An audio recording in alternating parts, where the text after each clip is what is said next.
Zimisi bariko barerekana ndagahende Alvera change yani kulta. Kale kagari ni kape nani nataka niamue. Anataka niamue hapa. Jewe ngomba gufata ingingo bunyene. Koromoti. You see? Numurinzi. Kiriku akiri.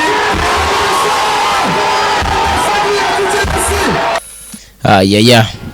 Nubwo twari tumaze kumva umukozi w'Imana ukomeye cyane ngaha mu Burundi ariwe Prophet Joshua yarari kuvuga neza, ari kugena imodoka yari maze imisi iri guhatanira bamwe mu barimvyi bakomeye ngaha mu Burundi, abastare, abarimvyi ba gospel. Ubwo Prophet Joshua agiye imbere y'itorero avuga ngo mbeka ari akamodoka abari guhatanira ndagahinde ndagahe ari vera sanke yanikurute. Abaza ikibazo mu itorero, ariko inkuru yasajije abantu ahanze ku ma social media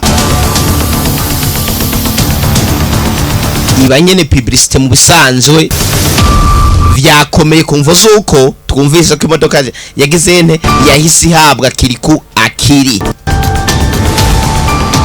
ariko imodoka imaze guhabwa kiriku akiri nibwo Prophet of Jesus Joshua yagiye imbere y'itangazamakuru.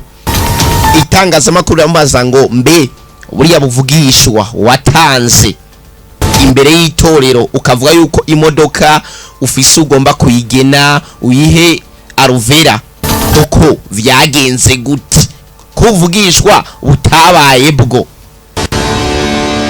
Ivyo ni bimwe mu bibazo Prophet of Jesus Joshua yagerageje kubazwa ndetse n'itangazamakuru, ariko Prophet of Jesus Joshua yamenyesheje ko ivyo yavuze butarabuvugishwa oya, ahubwo koko handitswe ngo ugerageje gusoma Bibiliya ugasesangura neza Bibiliya bose yaba Eliya ndetse nabandi barigiye kuvuga ubuvugishwa baravuga ngo Imana yantumye ngo.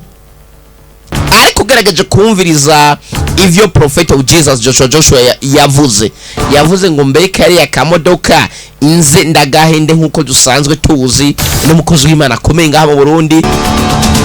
Sivyo amayagavye gusa n'imodoka yama yazigavye, vyari ibintu bisanzwe, ariko kuvuga ari amajambo yashatse kuvuga ari amagambo kugira ngo azamenyeshe itorero ko ndetse na bamwe mu baririmvyi ba gospel ngaha mu Burundi basanzwe barimwo mu bahataniye iriya modoka, kugira nabona abamenyeshe ko n'abaririmvyi ba gospel basanzwe barimwo baririmba indirimbo z'Imana abarimwo mu hataniye iriya modoka.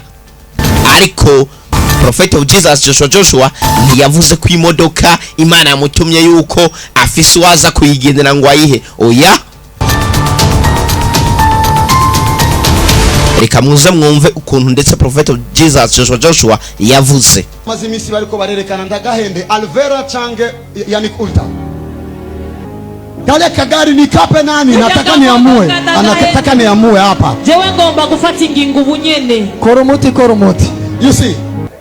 Prophet of Jesus Joshua yavuze ngo Imana yantumye oya, yavuze ngo mbeka ari akamodoka abahanzi bariko barahatanira inze ndagahende kugira ngo amenyeshe itorero yuko bisanzwe nyene n'abaririmvyi ba gospel basanzwe barimo nyene muhataniye iyo modoka. Ariko gerageje kuraba koko ivyo Prophet of Jesus Joshua yavuze nta nubwo vyababaje yanikuruta, nta nubwo vyanababaje uno muririmvyi uno muhanzi Alvera oya.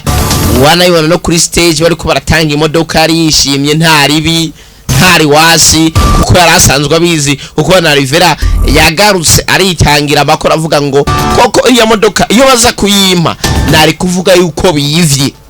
We anavyivugiye nari kuvuga yuko biyivye, imodoka yari ibereye kiriko yaravyivugiye.